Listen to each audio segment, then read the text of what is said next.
ದೇಶದಲ್ಲಿ ನಡೆಯುತ್ತಿರುವ ರೈತರ ಪ್ರತಿಭಟನೆ ಕೇವಲ ಪಂಜಾಬ್, ಹರಿಯಾಣ ಅಥವಾ ಉತ್ತರ ಪ್ರದೇಶದ ರೈತರ ಪ್ರತಿಭಟನೆಯಲ್ಲ. ಈ ದೇಶದ 134 ಕೋಟಿ ಜನಸಾಮಾನ್ಯರ ಜೀವನದ ಪ್ರಶ್ನೆಯಾಗಿದೆ. ಒಂದು ವೇಳೆ ಇಡೀ ದೇಶಕ್ಕೆ ಇದರ ಪರಿಣಾಮ ಬೀರಲಿದೆ ಎಂದು ಮಾಜಿ ಸಚಿವ ಯುಟಿ ಖಾದರ್ ಹೇಳಿದರು.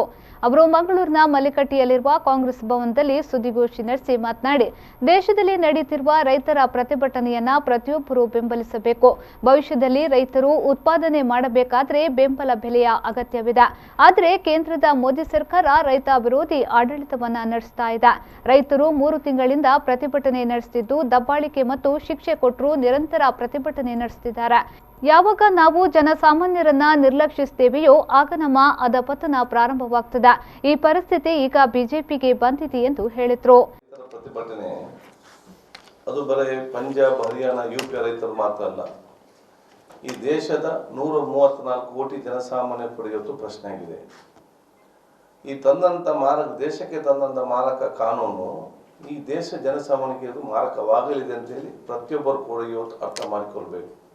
ಯಾರಿಗೆಲ್ಲ ದೇಶ ಪ್ರೇಮ ಇದೆ ಅವರೆಲ್ಲರೂ ಕೂಡ ಈ ದೇಶದ ರೈತರ ಪ್ರತಿಭಟನೆಗೆ ತನ್ನ ಬೆಂಬಲವನ್ನು ಕೊಡ್ತಾರಂತ ಹೇಳಿಕೆ ನಾನು ಇವತ್ತು ಬಯಸ್ತೇನೆ.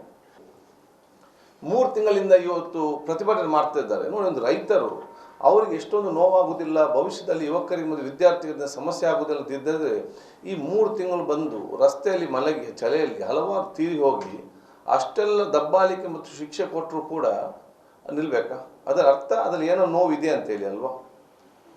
ಸ್ವಾಮಿ ವಿವೇಕಾನಂದರು ಕೂಡ ಹೇಳಿದ್ದಾರೆ ನಾನು ಪುಸ್ತಕ ನೋಡುವಾಗ, ನೆಗ್ಲೆಕ್ಟ್ ಆಫ್ ದಿ ಮಾಸಸ್.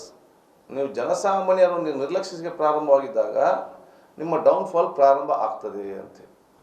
ಬಹುಶಃ ಯಾವಾಗ ನೀವು ದೇಶದ ಜನರನ್ನು ರೈತರನ್ನು ಇವತ್ತು ನಿರ್ಲಕ್ಷ್ಯ ವಹಿಸಲಿಕ್ಕೆ ಸರ್ಕಾರ ಟ್ರೈ ಮಾಡ್ತಾರೆ, ಅದರ ಪರಿಣಾಮ ಬಹುಶಃ ಕೆಳಗೆ ಬೀಳೋ ಪ್ರಾರಂಭ ಖಂಡಿತವಾಗಿ ಆಗುವಂಥದ್ದು. ಈ ಸಂದರ್ಭ ಸುದ್ದಿಗೋಷ್ಠಿಯಲ್ಲಿ ಕಾಂಗ್ರೆಸ್ ಮುಖಂಡರು ಉಪಸ್ಥಿತರಿದ್ದರು.